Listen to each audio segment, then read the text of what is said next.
Graça e paz, amados amigos do YouTube, louvado seja Deus pela sua vida. Hoje eu quero falar sobre um assunto poderoso, hoje eu quero falar sobre algo revelador. Jesus, lá no livro de Mateus, no capítulo 5, logo que ele inicia o sermão das bem-aventuranças, o sermão do monte, ele vai falar sobre ser pobre em espírito. O que significa ser pobre em espírito?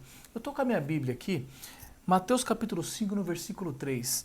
Bem-aventurados os pobres em espírito, porque deles é o reino dos céus. O que significa ser pobre em espírito? Bom, nós vamos falar sobre isso agora.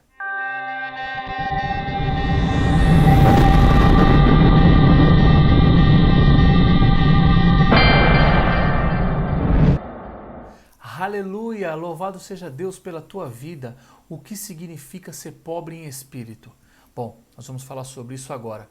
Mas antes, se inscreva no canal e clica nas notificações. Amém? Você já conhece o meu livro, As Quatro Torres, Zonas de Ataque Espiritual, uma mensagem poderosa, direta do céu, que o Senhor mandou para mim, e você precisa desse livro. Quais são as áreas de ataque que Satanás vai insistir para derrubar a tua vida? São 4 áreas, estão aqui, você precisa desse livro, amém?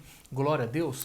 Mas o que significa ser pobre em espírito? Jesus falou sobre isso lá no versículo 3 do capítulo 5 do livro de Mateus. Ou seja, ele diz que bem-aventurados os pobres em espírito, porque deles é o reino dos céus. Observe algo poderoso, meus amados.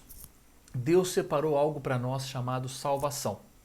A salvação, que é um presente, a salvação, que é uma oferta que Deus entregou para nós. Um presente que nós recebemos da parte do Senhor, mesmo nós não merecendo, mesmo nós não sendo dignos de receber a salvação, mesmo assim, ela veio até nós e nós recebemos isso mediante a graça de Deus. Eu gostaria que você repetisse aí na sua casa, aí no seu escritório, aí onde você está assistindo agora. Se você estiver no trem, se você estiver no ônibus, repita nos seus pensamentos. A salvação é um presente que Deus me deu. Repita de novo. A salvação é um presente que Deus me deu. Amém. Mas e o reino de Deus? O que é o reino de Deus? Bom, o reino de Deus, ele é um galardão. O reino de Deus, ele é a recompensa que todo crente, que todo cristão que já entregou a sua vida para Jesus vai receber. Mas o reino de Deus é a salvação? E a salvação é o reino de Deus? Eles são a mesma coisa? Bom, sinto lhe dizer que não. A salvação e o reino de Deus são coisas diferentes. Bom, nós falamos rapidamente sobre salvação agora, falamos rapidamente sobre reino de Deus e descobrimos que a salvação é um presente que Deus me deu, mesmo que eu não fosse digno, mesmo que eu não merecesse, Ele me deu essa salvação, mediante a oferta do Senhor Jesus, mediante a morte do Senhor Jesus na cruz do Calvário, a salvação veio até nós. Então nós não precisávamos fazer nada, nós não precisamos fazer nada para receber a salvação.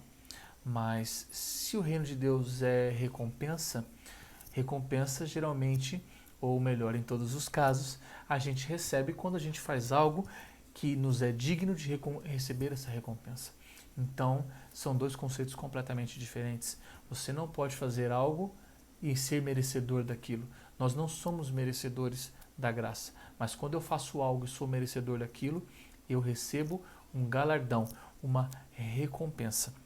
As nossas igrejas hoje em dia, elas estão cheias, abarrotadas de crentes, de cristãos, de filhos de Deus que já receberam o Senhor Jesus como seu Senhor e Salvador de suas vidas. Ou seja, são pessoas que já receberam a salvação de Deus nas suas vidas. Porque a palavra de Deus diz que quando nós aceitamos a Jesus como Senhor e Salvador de nossa vida, nós então fazemos parte da graça.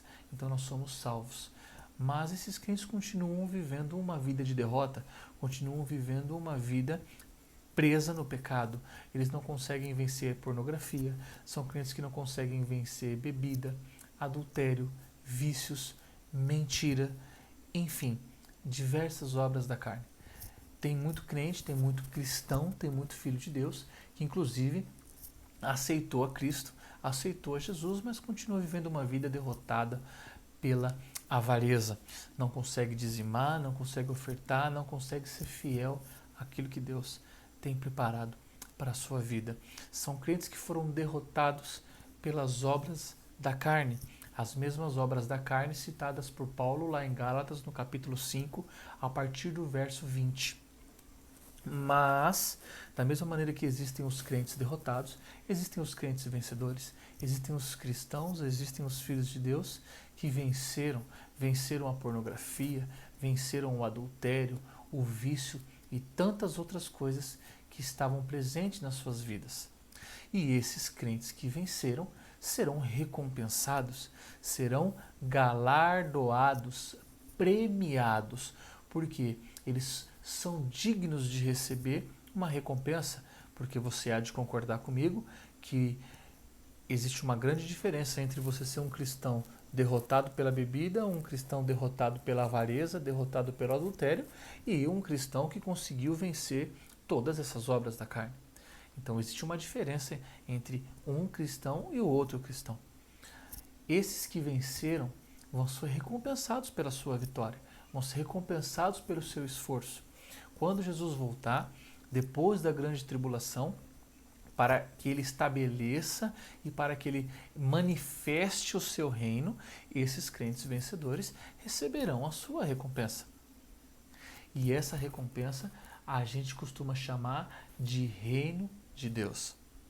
E tudo o que nós precisamos fazer, tudo o que nós precisamos compreender e passar a viver para sermos crentes vencedores conforme os mandamentos, digamos assim, do reino de Deus, estão descritos lá no livro de Mateus, no capítulo 5, no capítulo 6 e no capítulo 7. Nesses 3 capítulos estão as regras para aqueles que querem participar do reino de Cristo durante os 1000 anos aqui na Terra. Lá no livro de Mateus, no capítulo 5, no Sermão da Montanha, no Sermão da Bem-aventurança, nós vamos ler 3 vezes a palavra reino de Deus. Mas hoje nós vamos focar somente no significado de uma delas. No capítulo 5, no versículo 3. Assim está escrito: Bem-aventurados os pobres em espírito, porque deles é o reino dos céus. Mas o significado da palavra pobre em espírito, da expressão pobre em espírito, é sobre isso que nós vamos falar. É sobre isso que eu quero focar nesse pequeno estudo, nessa pequena mensagem. O que é ser pobre em espírito? Porque o Senhor Jesus, durante todas as regras, leis e mandamentos do reino de Deus, Mateus capítulo 5, 6 e 7, durante esses 3 capítulos ele vai citar reino de Deus 3 vezes. E uma delas ele cita no que tange a ser pobre em espírito. O que é ser pobre em espírito? O que é ser uma pessoa pobre? Uma pessoa pobre, ou ser pobre, significa que você precisa de algo. Significa que você não vive sem aquilo. Significa que aquilo é uma necessidade para você. Que você sente falta de algo. Isso é ser pobre. É ter a necessidade, é ter falta, é ter vontade, é querer alguma coisa e não a ter. Pobre é aquela pessoa que nunca está 100% satisfeito ou que não está 100% nutrido, suprido, que nunca está 100% recebido, cheio de algo, ou seja, sempre pode ter mais, sempre tem espaço para mais, sempre tem lugar para mais. Isso é ser pobre. Amém? Ou seja, ser pobre em espírito é você ter a certeza, é você saber que você precisa receber mais de Deus, que você precisa mais de Deus, que você necessita, que você não está suficientemente suprido daquilo que Deus tem para você, independente do que seja. Ser pobre em espírito é estar sempre disposto, é estar sempre ansioso, é estar sempre esperançoso para receber mais de Deus. Eu tenho certeza que você já foi pobre em espírito, se você ainda não é, ou se você deixou de ser. Foi logo quando você aceitou a Cristo, foi logo quando você aceitou a Jesus, eu tenho certeza que você era pobre em espírito. Porque nós, geralmente, quando aceitamos a Cristo, num primeiro momento, nós somos ansiosos por tudo que Deus tem. Nós vamos na igreja nas segundas, terças, quartas, quintas, nunca é o suficiente. Nós estamos sendo pobres de Deus, nós sempre queremos mais, nós sempre queremos ouvir mais, nós sempre queremos aprender mais, nós sempre queremos mais de tudo que Ele tem para nos ensinar. Sempre tem espaço para mais de Deus nas nossas vidas. E talvez você esteja vivendo um momento da tua vida onde você deixou de ser pobre em espírito. Talvez a rotina do seu dia a dia, talvez a solidez da sua fé, talvez o fato de você não estar passando por mais nenhuma tribulação. Talvez isso fez você se sentir que você não é mais pobre em espírito e que você não tem precisado, que você não tem mais necessidade de mais nada que Deus tem para te dar. Mas, se você quer ser um crente vencedor, um filho de Deus vencedor, você precisa sempre sentir que não é o suficiente. Você precisa sempre querer mais. Você não pode achar que você já está rico de tudo o que Deus tem para você.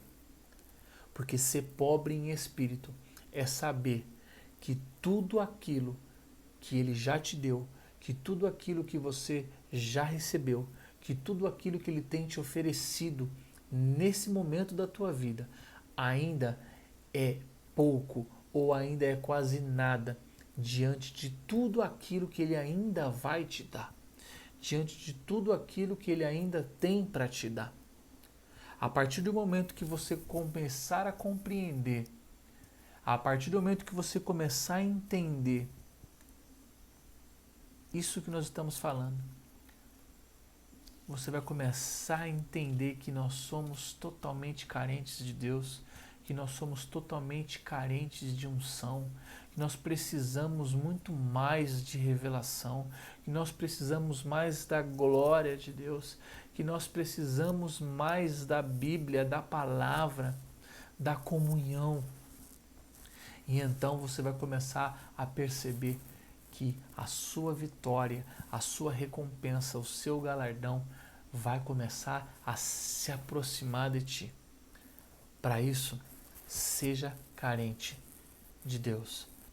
Tenha fome, tenha sede de Deus. Tenha ansiedade por Deus. Todos os dias da sua vida, viva como se você fosse completamente pobre de Deus, como se você precisasse mais de Deus, como se você não tivesse o suficiente para terminar o dia, como se você não tivesse de Deus o suficiente a ponto de dizer: eu quero mais, meu Deus, envia mais, derrama mais do teu Espírito, derrama mais das tuas revelações, derrama mais do teu amor, derrama mais de tudo aquilo que você tem preparado para mim, porque eu ainda recebi pouco. Jamais diga que foi só um culto, jamais diga que foi só mais uma palavra, jamais diga que você já ouviu isso antes, jamais diga que essa palavra não foi para você. Seja sempre pobre daquilo que Deus tem para a tua vida. Busque mais, deseje mais, anseie mais, seja carente daquilo que Deus tem para a tua vida. Porque, posso te falar algo? Deus sempre tem algo novo para as nossas vidas. Deus sempre tem um vinho novo para as nossas vidas. Sempre tem uma nova alegria, sempre tem um novo motivo, um novo porquê para você buscá-lo cada vez mais. Amém? Glória a Deus. Eu espero que você tenha compreendido essa palavra. Eu espero que ela tenha tocado no teu coração e que ela possa começar a transformar a tua vida a partir de hoje. Amém? Glória a Deus. Não se esqueça de se inscrever no canal, de ativar as notificações aí no sininho. E se você quiser adquirir o meu último lançamento, As 4 Torres, Zonas de Ataque Espiritual, digita lá www.reinostore.com.br. Você pode parcelar, você pode pagar no cartão de crédito e a gente entrega em todo o Brasil. Amém? Glória a Deus, louvado seja Deus pela tua vida. Deus te abençoe.